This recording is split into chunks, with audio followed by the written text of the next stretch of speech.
مار نہیں پیار، اسکول ٹیچر نے حکومتی دعوے ہوا میں اڑا دیے۔ ڈی پی ایس اسکول حافظ آباد کے یاسین نامی ٹیچر نے 9 سالہ طالب علم پر تشدد کر کے کندھا توڑ دیا، طالب علم ٹراما سینٹر منتقل۔ ڈی پی ایس اسکول حافظ آباد کے یاسین نامی ٹیچر نے تشدد سے 9 سالہ طالب علم پر سبق نہ آنے پر وحشیانہ تشدد کیا، جس سے طالب علم حاشر کا کندھا اتر گیا۔ تشدد کی خبر سنتے ہی حاشر کے والدین بھی اسکول پہنچ گئے۔ اسکول انتظامیہ نے ریسکیو کے ذریعے حاشر کو ٹراما سینٹر منتقل کر دیا، جہاں حاشر کا علاج جاری ہے۔ آپ کو کیا ہوا ہے؟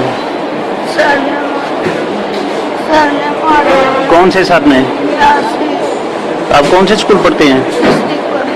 District public school. تو کیوں مارا انہوں نے؟ نام بچے لے تو کہتے ہیں تم نے لیا، میں کہا میں نے لیا، کہتے ہیں کھڑے ہو جاؤ، میری غلطی نہیں ہے، میں کیوں کھڑا ہوں، انہوں نے پھر مارا۔ کیمرہ مین ٹیم کے ساتھ سلمان خان، راز نیوز، حافظ آباد۔